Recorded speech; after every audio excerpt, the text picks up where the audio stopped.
پتہ ہے میں نے جب قرآن کا ترجمہ پڑھنا شروع کیا نا، جب میں مولوی بننے کے لیے، عالم بننے کے لیے مدرسے میں نہیں تھا، میں اس وقت سے قرآن ترجمے سے میں نے پڑھنا شروع کر دیا تھا. میں میٹرک میں ہوں گا یا 9 کلاس میں ہوں گا، مجھے شوق تھا کہ یار قرآن کو پڑھوں، ہے کیا اس میں. تو جو چیز مجھے سب سے زیادہ اپیل کی نا قرآن کی، جس چیز نے، وہ ہے کہ قرآن گراؤنڈ ریئلٹی کی بات کرتا ہے، نیچر کی بات کرتا ہے، عقل سے اوپر کی باتیں نہیں کرتا. آپ بعض مذہبی لوگوں کی تقریریں سنو، لگتا ہے پتہ نہیں کوئی اللاجیکل سی باتیں ہو رہی ہیں جس کو پریکٹیکل لائف میں کرنا ممکن نہیں ہے. پریکٹیکلی یہ خود بھی نہیں کرتے ہوں گے. تو میں نے قرآن کی ایک آیت پڑھی، میں حیران ہوا. قرآن کہہ رہا ہے اللہ تعالیٰ نے نا اپنے نبی صلی اللہ علیہ وسلم کی ازواج کو اللہ نے حکم دیا، نبی کو حکم دیا کہ آپ کے ساتھ غربت میں آپ کی ازواج کا گزارا مشکل ہو رہا ہے. ازواج کا کہنا یہ تھا بھائی یہ اس 40 دن گھر میں چولہا ہی نہیں جل رہا، کھجور پانی کھجور، ہمارا گزارا نہیں ہو رہا، پیسے ویسے چاہیے ہمیں. سمجھ رہے ہو؟ نان نفقہ بڑھا دیں. اب محمد صلی اللہ علیہ وسلم اللہ کے آخری نبی ہیں. اللہ چاہتے تھے کہ آپ کی زندگی میں عیش و عشرت نہ ہو، کیونکہ لاسٹ میسنجر آف گاڈ ہیں. کل کوئی انگریز، کوئی کافر انگلی اٹھا سکتا ہے کہ اصل میں یہ سب کچھ کیا کس لیے تھا؟ پیسے کے لیے. تو اللہ آپ کو ہر طرح سے، ہر الزام سے بری رکھنا چاہتے تھے کہ کوئی انگلی نہ اٹھائے. تو اس لیے نبی کو آخری دم تک غریب ہی رکھا گیا ہے، یعنی نبی کے اختیار سے کہ نہیں پیسہ رکھنا ہی نہیں ہے. صبح آیا، شام ہونے سے پہلے آپ نے سارا صدقہ کر دیا. شام کو آیا تو صبح ہونے سے پہلے صدقہ رکھا ہی نہیں ہے. اور خود گھر میں فاقہ. بخاری کی حدیث ہے، گھر میں آتے حضرت عائشہ سے پوچھتے کھانے کو ہے؟ فرماتی ہیں نہیں ہے. فرماتے چلو پھر ہم روزے کی نیت کر لیتے ہیں. تبھی تو اسی سے علماء نے مسئلہ نکالا ہے کہ 11 بجے سے پہلے بھی آپ روزے کی نیت، نفلی روزے کی نیت کر سکتے ہیں. یعنی آدھا روزہ گزرنے سے پہلے بھی نیت کی جا سکتی ہے. صبح صادق کے وقت روزے کی نیت ضروری نہیں ہے. بھائی بعض دفعہ آپ کہتے ہو یار روزہ رکھو گے نہیں رکھو، کوئی بات نہیں، ابھی نیت نہ کرو. دن میں اٹھ کے دیکھ لو کیسا موسم چل رہا ہے، برداشت کر پاؤں گا، تپڑ ہے تو پاس کر پاؤں گا ورنہ برداشت کر پاؤں گا. یہ سب چیزیں سوچ کے آدھا روزہ گزرنے سے پہلے آپ نیت کر سکتے، بشرطے کہ کچھ کھایا نہ ہو. ایسا نہ ہو آپ نے 11 بجے 2 پراٹھے کھائے، آپ نے کہا چلو اب میں روزے کی نیت کرتا ہوں، تو یہ نہیں ہوتا. تو نبی صلی اللہ علیہ وسلم گھر میں آتے، امی عائشہ سے پوچھتے کچھ کھانے کو ہے؟ فرماتی ہیں نہیں ہے. فرماتے چلو اب تو بھوکا ہی رہنا ہے، تو روزے کا ثواب کیوں ضائع کریں بھائی. تو ہم کیا کر لیتے ہیں؟ روزے کی نیت. تو روزے کی نیت کر لیتے. تو جس گھر میں یہ حال ہو تو بھائی بیوی کو تو خیال ہوگا نا کہ کچھ گزارا ہو.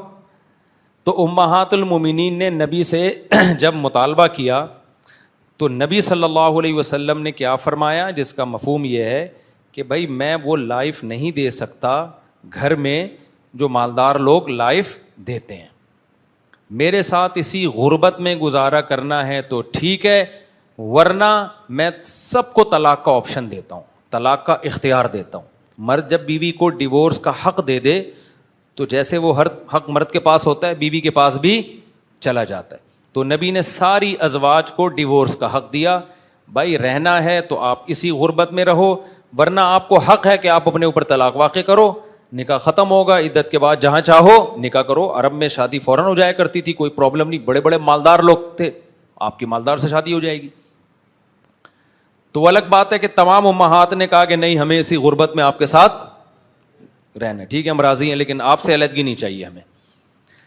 تو پھر اللہ نے اس پہ نبی صلی اللہ علیہ وسلم کو کیا حکم دیا کہ بھائی انہوں نے جب یہ کیا ہے غربت میں آپ کے ساتھ گزارا تو انہیں بھی کچھ انعام دیا جائے گا. وہ انعام یہ کہ لا یحل لک النساء من بعد ولا ان تبدل بہن من ازواج، کہ اے نبی آپ کے لیے اب اس کے بعد نہ تو مزید شادی جائز ہے اور نہ ان میں سے کسی کو ڈیورس دے کر کسی سے شادی کر سکتے ہیں کسی اور سے.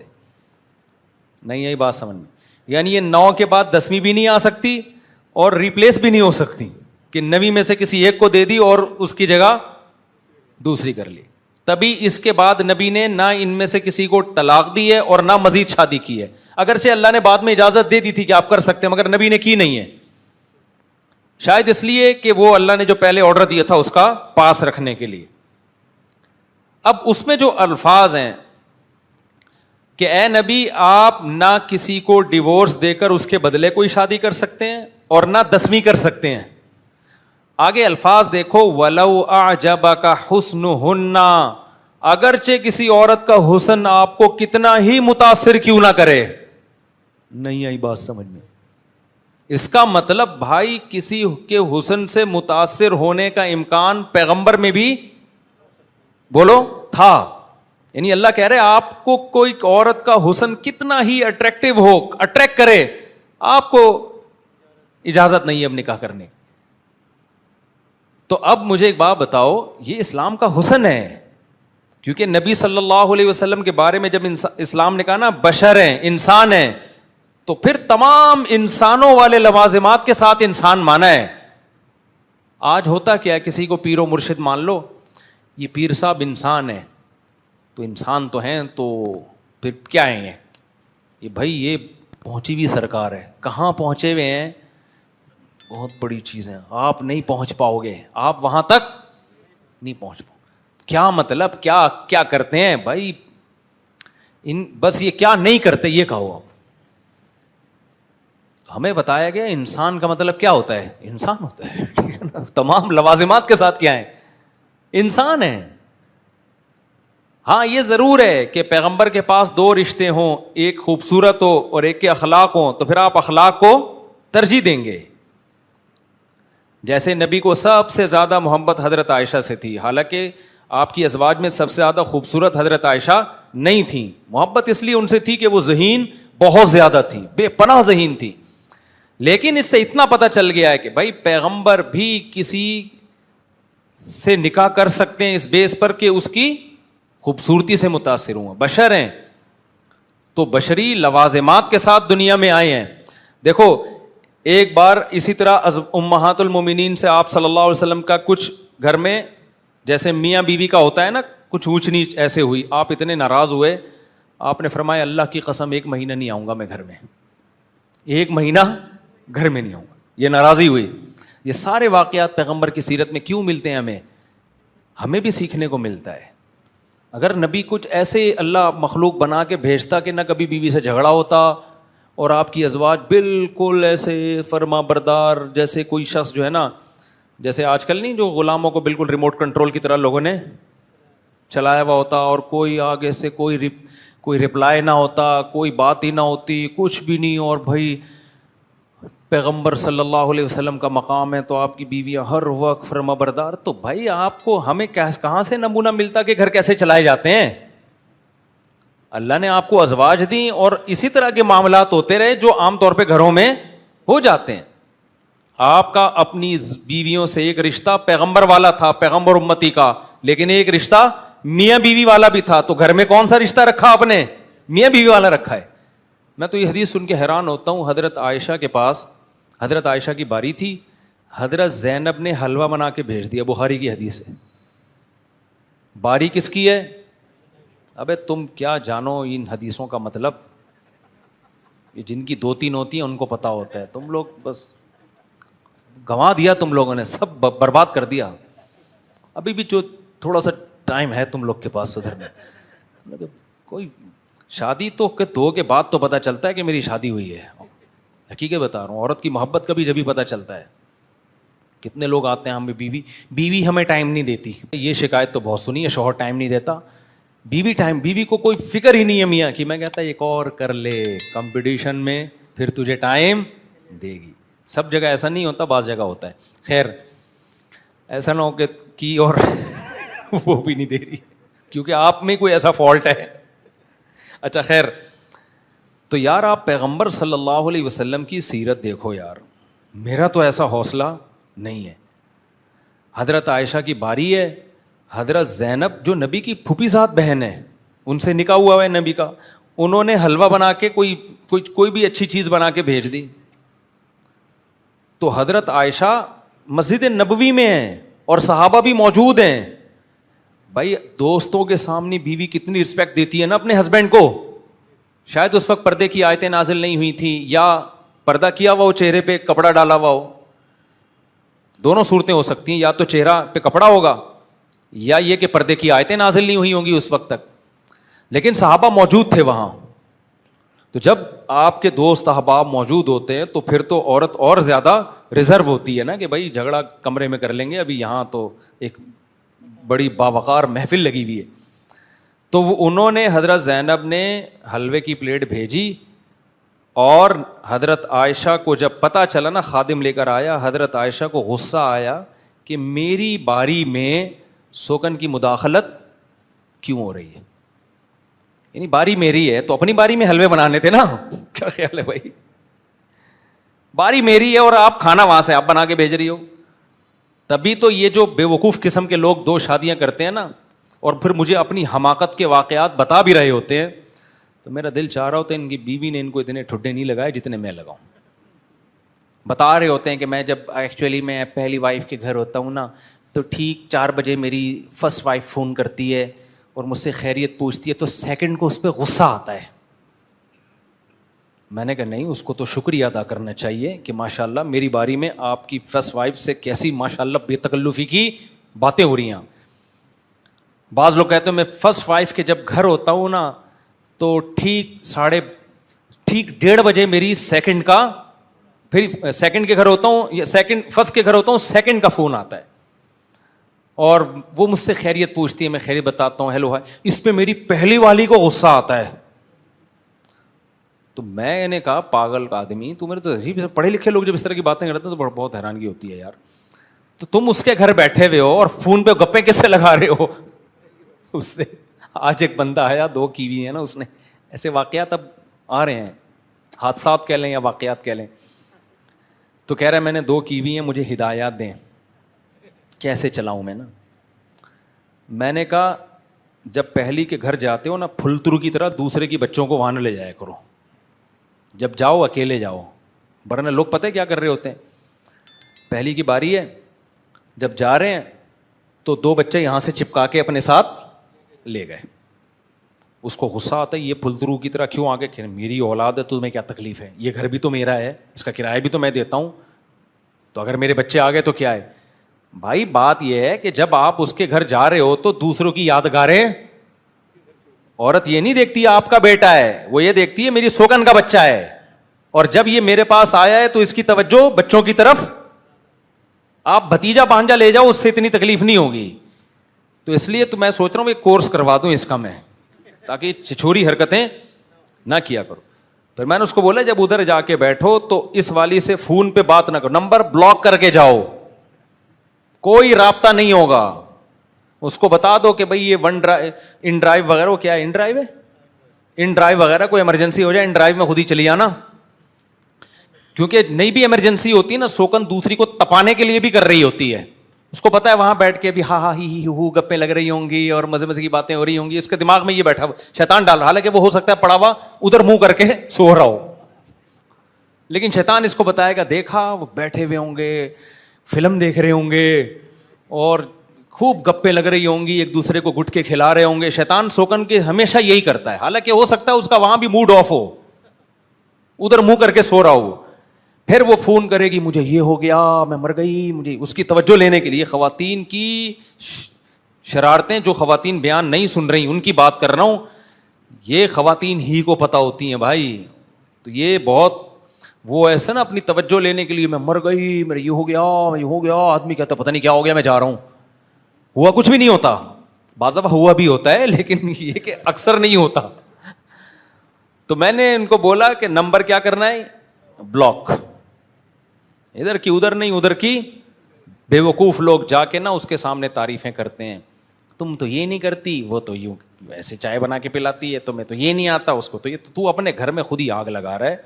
سوکن کے ایک الگ سی ان میں نفرت ہوتی ہے, کوئی آپس کا ان سے ریلیشن نہ, ادھر کی بات ادھر نہ ادھر. دونوں ملنا چاہیں تو بولو اپنی ذمہ داری پہ ملنا ہے تو ملو, نہیں ملنا ہے تو نہیں ملو. اگر ملی الٹی سیدھی بات ہوئی مجھے نہیں آ کے بتانا, یہ کر لو پھر ملیں, ان کی مرضی ہے. اچھا خیر میں کہاں سے کہاں نکل گیا. تو اب دیکھو حضرت زینب نے جب حلوہ بنا کے بھیجا نبی صلی اللہ علیہ وسلم کی خدمت میں, امی عائشہ کو غصہ آیا اور آپ کے ہاتھ سے آپ نے وہ برتن لے کے زمین پہ مار کے توڑ دیا. سارے صحابہ موجود ہیں. بظاہر یہ کتنی بڑی بے ادبی اگر اول نظر میں دیکھی جائے, مگر ہمارے نبی کا حوصلہ دیکھیں, ذرا بھی غصے کا اظہار نہیں کیا, اور اس کی ایک اچھی لاجک پیش کی. فرمایا غارت امکم, تمہاری ماں کو غیرت آ گئی ہے, محبت میں کیا ہے, غیرت ہے کہ بھائی جب میرے شوہر میری باری ہے تو پورے میری طرف توجہ ہونی چاہیے شوہر کی. یہ حلوے شلوے یہ اپنی باری میں جو مرضی کھلانا ہے کھلا. تو آپ نے فرمایا تمہاری ماں کو کیا آ گئی, غیرت آ گئی. تو آپ بیٹھے اور وہ برتن آپ نے جوڑا, اور پھر حضرت عائشہ سے جب غصہ ٹھنڈا ہوا فرمایا اس کی قیمت دے دینا زینب کو, کیونکہ برتن ان کا تھا, تاوان آئے گا بہرحال. چیزیں کسی کی, اب یہ نہیں کہ سوکن کا سونے کا کڑا اٹھا کے اس نے گٹر میں پھینک دیا تو بعد میں بھائی تو نے گٹر سے نکالنا کس کی ذمہ داری ہے, زمان دینا پڑے گا. ایسا نہیں ہوتا, کسی کا مال ضائع کرو گے. کسی کے گھر کا, بیویوں کو نا بتا دیا, کسی کے گھر کا بیلن توڑا, کب توڑا, اپنی ذمہ داری پہ توڑنا, سمجھ رہے ہو, یہ پہلے بتا دینا. بیگم آپ مارو, کب بھی جا کے مارو, سوکن کے سر پہ ڈنڈے پھوڑو, سرور پھٹانا, سلائی کا خرچہ کون دے گا, آپ دو گے. میں یہاں سینے کے لیے موچی نہیں ہے میرے پاس جو سر پھٹتے رہیں اور میں سلواتا رہوں, تو ملو ہی نہیں, ملنا ہے اپنی ذمہ داری پہ ملو. خیر, تو میں عرض کر رہا تھا طلب کی بات. دیکھو نبی صلی اللہ علیہ وسلم کا گھر میں کچھ تھوڑا سا جھگڑا ہوا, آپ ناراض ہو کے چلے گئے گھر سے. فرمایا میں 1 مہینے نہیں آؤں گا. پھر 29 دن کے بعد آ گئے, 30 دن پورے نہیں ہوئے. کیوں؟ نبی صلی اللہ علیہ وسلم سے اپنے گھر والوں کی دوری برداشت نہیں ہوئی. تو صحابہ نے کہا آپ تو 30 دن کے لیے گئے تھے, 1 مہینہ بولا تھا, 1 مہینے سے تو 30 ہی ذہن میں آتا ہے. تو نبی نے فرمایا مہینہ 29 دن کا ہے, یعنی چاند نکل آ گیا تھا. تو آپ نے فرمایا بس مہینہ کیا ہو گیا, پورا ہو گیا. تو ہمارے نبی کی نارمل لائف تھی, نیچرل لائف تھی, اس میں تکلف نہیں تھا. ایسی لائف تھی کہ ایک بہت اپر لیول کا آدمی اس میں نبی کو فالو کر سکتا ہے, اور ایک ٹماٹر والا دیہاتی کسان بھی اس میں نبی کو فالو بولو کر سکتا ہے. سب کے لیے لقد کان لکم فی رسول اللہ اسوۃ حسنہ, سب کے لیے اس میں نمونہ ہے.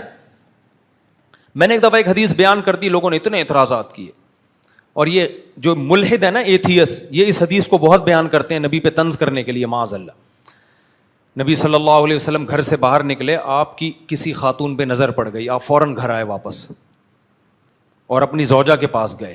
پھر آپ نے فرمایا عورت جب گھر سے نکلتی ہے, اگر کسی کی عورت پہ نظر پڑ جائے اور دل میں اس کے خیالات آئیں تو اس کو چاہیے فوراً اپنی زوجہ کے پاس آئے, تاکہ ان خیالات کی تسکین ہو جائے, تاکہ شیطان کو نا ورغلانے کا موقع نہ ملے.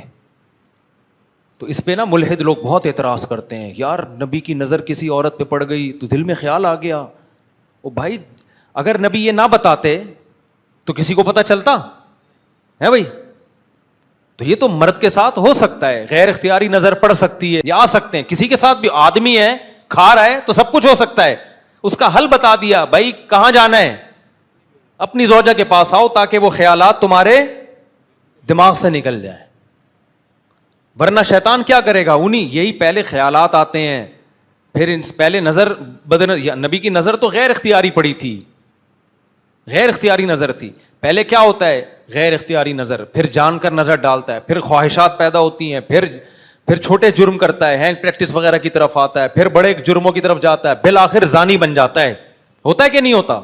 تو ہمارے نبی نے کتنا اچھی سیرت آپ نے بتا دیا. حدیث میں آتا ہے, نبی صلی اللہ علیہ وسلم, بخاری کی حدیث ہے, آپ فجر کی نماز پڑھانے کے لیے آئے. فجر کی نماز, صحابہ انتظار میں, اقامت ہو چکی ہے. اچانک آپ نے فرمایا یا ایھا الناس انما انا بشر مثلکم, اے لوگو میں تمہاری طرح کا انسان ہوں, انسا کما تنسون, جیسے تم بعض دفعہ بھول جاتے ہو میں بھی ایسے بعض دفعہ بھول جاتا ہوں. پھر فرمایا مجھ پہ غسل فرض ہے اور میں غسل کرنا بھول گیا ہوں. اب اگر آپ نہ بتاتے کسی کو پتہ چلتا؟ تو آپ گئے ہیں اور غسل کر کے آئے, اور صحابہ کہتے ہیں آپ کے بڑے بال تھے, اس سے پانی ٹپک رہا تھا. سمجھ رہے ہو کہ نہیں سمجھ رہے؟ تو یہ سب چیزیں اگر انسان صحیح عقل سے سوچے تو یہ تمام باتیں پیغمبر کے نبی ہونے کی دلیل ہیں, اور ملحد لوگ, بے وقوف لوگ, احمق لوگ اسے پیغمبر کے نبی نہ ہونے کی دلیل قرار دے رہے ہوتے ہیں. تو انسان جب صحیح سوچتا ہے نا, تبھی میں کہتا ہوں ہمیشہ نارمل لوگوں کو فالو کیا کرو, ایب نارمل لوگوں کو فالو مت کیا. بزرگی کا جو ہماری سوسائٹی میں عجیب و غریب قسم کا جو کانسیپٹ چل رہا ہے نا, یہ بعد میں آیا کانسیپٹ, اس کا بزرگی سے کوئی تعلق نہیں ہے. انسان بنے آدمی, انسان اخلاق صحیح ہو, ہوس نہ ہو, غیر اخلاقی طریقوں سے چیزوں کو لوٹنے کھسوٹنے کا اس میں جذبہ نہ ہو, فرائض واجبات پورے کرتا ہو, وہ بزرگ اللہ کی نظر میں. تو میں وہ طلب کی بات کر کے نا, کہ حدیث میں طلب کا لفظ آیا, تو میں پھر اس طلب کو ایکسپلین کروں گا. تو میں کہہ رہا تھا ہمارے دلوں میں بہت سی چیزوں کی طلب ہوتی ہے. ہر شخص چاہتا ہے بھائی میری عزت ہو, بے عزتی کسی کو پسند نہیں ہوتی. ہر شخص چاہتا ہے میرے پاس دولت ہو, بے عزتی کسی کو پسند نہیں ہوتی. ہر شخص چاہتا ہے میری جہاں شادی ہو وہ دنیا کی حسین ترین ہو. چاہتا ہے کہ نہیں؟ اب شرماؤ نہیں, چاہتا ہے کہ نہیں چاہتا؟ چاہتا ہے. اخلاق بھی ہوں لیکن یہ بھی ایک خواہش ہوتی ہے, اور عورتیں بھی یہی چاہتی ہیں دنیا کا ہینڈسم ترین انسان ہو. سمجھ رہے ہو؟ پھر کسی کو ملے نہ ملے وہ ایک الگ بات ہے, خواہش سب کی یہی ہوتی ہے. ایسا میاں ہو مارکیٹ میں آئے تو ساری عورتیں بے ہوش ہو جائے, کہاں سے آرڈر پہ بنوایا کیا تو نے یہ میاں؟ تو خواہش سب کی ہوتی ہے. تو ہر شخص کی خواہش ہوتی ہے میری صحت سب سے اچھی ہو. ہوتی ہے کہ نہیں ہوتی؟ تو بہت ساری خواہشات ہیں, ان میں کچھ خواہشات تو حرام ہیں, اس کی تو حدیث میں بات ہی نہیں ہے نا, وہ تو اللہ کی طرف سے پابندی. یہ ساری جائز خواہشات ہیں. تو ان جائز خواہشات کے بارے میں نبی صلی اللہ علیہ وسلم نے فرمایا اجملوا فی الطلب, ان تمام خواہشات کو پورا کرو اعتدال کے ساتھ. بیلنس. بیلنس کیا ہے؟ بہت اہم بات ہے, اس کو سمجھو. یہ نہیں فرمایا کہ ان خواہشات کو طلب ہی مت کرو, یہ تو پھر رہبانیت ہو جائے گی نا, جو عیسائیت میں تھی, ننگ دھڑنگ بس دنیا سے دور. نا نا نا نا, فرمائے اعتدال سے. اجملو, اجمال کہتے ہیں اعتدال, بیلنس. طلب میں کیا ہونا چاہیے؟ بیلنس. تو بے اعتدالی ہے کہ طلب ہی نہیں کر رہے, یہ بھی بے اعتدالی ہے. وہی ہے نا, پیسے ہی بس, پیسے سے کچھ نہیں رکھا, غریب پڑا ہوا ہے پوستیوں کی طرح. اور بس جیسے بعض لوگ ایسے ہو جاتے ہیں دنیا مسافر خانہ ہے, تو مسافر خانہ تو ہے نا, کم از کم سفر میں بھی تو کچھ پان گٹکے کے تو چاہیے نا ٹائم پاس کرنے کے لیے, بھوکا زندگی گزارے گا کیا؟ اور دوسری بے اعتدالی کیا ہے؟ دوسری بے اعتدالی یہ ہے کہ ناجائز طریقوں سے یا غیر اخلاقی طریقوں سے آپ اپنی خواہش کو پورا کرنے کی کوشش کریں. ناجائز کا مطلب تو حرام, جھوٹ دھوکے کے ذریعے. غیر اخلاقی طریقے بھی ناجائز ہیں. ناجائز کا مطلب برے ہیں. جیسے میں نے بتایا ہر شخص کی خواہش ہوتی ہے نا, خوبصورت لڑکی سے شادی ہو, آپ کی خواہش تھی, لیکن آپ سے پہلے کسی اور نے وہاں پیغام بھیج دیا. تو نبی نے کیا فرمایا؟ جب کسی اور نے پیغام بھیج دیا ہے تو اس کو درمیان سے کٹا کے اپنا پیغام بولو مت بھیجو. یہ غیر اخلاقی طریقہ ہے. لا یخطب احدکم علی خطبۃ اخیہ, اپنے مسلمان بھائی نے کہیں پیغام بھیجا ہو تو اب وہاں سے ہاں یا نہ ہونے کا انتظار کرو. تم نے بھیجنا تھا پہلے بھیج دیتے نا, تم سے دیر ہو گئی ہے تو اب دوسرے کا رشتہ خراب مت کرو. آپ بھیجیں گے, ہو سکتا ہے ہو جائے, لیکن یہ آپ نے طلب جو کی ہے نا کسی چیز کو, وہ غیر اخلاقی کیا ہے. لوگ کہتے ہیں اس میں غیر اخلاقی کیا ہے؟ اس کا جواب یہ, تمہارے ساتھ کوئی ایسا کرے تو پھر تم بولو گے یہ 100% ناانصافی ہے, یہ پرلے درجے کا بےغیرت ہے, یہ بےغیرتی ہے, اور بس چلے گا تو کافر ہونے کا فتویٰ لے آئے گا کہیں سے کہ ایسا شخص دائرہ اسلام سے خارج ہے. اور لوگ یہ کر رہے ہوتے ہیں. لڑکیوں کی عمریں نکل رہی ہوتی ہیں, رشتہ دار پیغام نہیں بھیجتے. جہاں ایک نے بھیجا برساتی مینڈکوں کی طرح 25-30 آ جائیں گے. ابے اب تک کیوں چپ بیٹھے ہوئے تھے؟ تو یہ بہت ہوتا ہے. تو یہ بہت غلط حرکت ہے, غیر اخلاقی حرکت ہے. بھائی جب کسی نے بیچ دیا, اب دیکھو کہ ان کا ہوتا ہے تو ٹھیک ہے, نہیں ہوتا تو پھر بھیجو. اسی طرح نبی نے فرمایا لا یصم احدکم علی صوم اخیہ, جب کوئی بارگیننگ ہو رہی ہے, ڈیلنگ ہو رہی ہے کسی پلاٹ کی, کسی گھر کی, کسی جگہ, دیکھا کہ گاہک اور کسٹمر کا آپس میں کافی قریب جا چکے ہیں, اب کباب میں ہڈی بن کے ان کا سودا خراب کرنے کی کوشش مت کرو. پلاٹوں میں ایسا بہت ہوتا ہے, آٹے دال چاول میں تو ریٹ متعین ہے, ان میں نہیں ہوتا, پراپرٹی میں بہت ہوتا ہے. آپ خرید نہیں رہے تھے, گھننے بن کے بیٹھے ہوئے تھے, اب ایک بندہ آیا, وہ کہہ رہا ہے میں اتنے کے پراپرٹی لے رہا ہوں. چلو اول نظر میں تو ایسے ہی ہلکی پھلکی بات چل رہی ہوتی ہے, آپ کو اندازہ ہو گیا کہ اب ان دونوں کی ڈیلنگ ہونے والی ہے, تو آپ کو اندازہ ہو گیا اچھا اس کا مطلب 1 کروڑ میں اب ڈیلنگ ہو جائے گی. اب پتا چلا پلاٹ کی قیمت 1 کروڑ ہے, کیونکہ شروع میں اندازہ نہیں ہوتا نا. اب 2 بندوں کی جب ڈیلنگ ہو جائے اور سودا مکمل ہونے جائے تو آدمی کو اندازہ ہوتا ہے یار 1 کروڑ کا ہے. ٹھک سے آپ آئے 1 کروڑ 5 لاکھ میں دیتا ہوں, اسٹیٹ ایجنٹ تو آپ کو دے گا, لیکن نبی صلی اللہ علیہ وسلم کی صحیح حدیث آپ کو اس عمل سے روک رہی ہے, کیونکہ یہ طریقہ کیا ہے, غیر اخلاقی. آپ کسی چیز کو طلب کرنے میں لمٹ کیا کر رہے ہو, کراس. ایسا کرتے ہیں لوگ. اچھا بھلا اس کا 1 کروڑ کا ہو گیا, آپ کرنے دو یار ان کو, زمین اللہ کی بہت بڑی ہے, چھوڑ دو.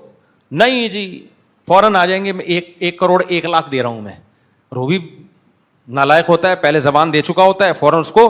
پھر اسٹیٹ ایجنٹ کے کاٹنے کے طریقے بھی الگ ہوتے ہیں. وہ کیسے کٹاتا ہے کسٹمر کو, یار اصل میں تم آدمی اپنے ہو, میں چاہتا ہوں تم سے زندگی بھر میرا سودا چلتا رہے نا, اور میں تمہیں ایسی چیز پہنا نہیں سکتا. اصل میں جب سے میں نے تمہیں یہ چیز بیچی ہے نا, میرا دماغ اس وقت سے نا میں سویا نہیں ہوں سکون سے کہ یار میں غلط چیز تمہیں کیوں پہناؤں میں.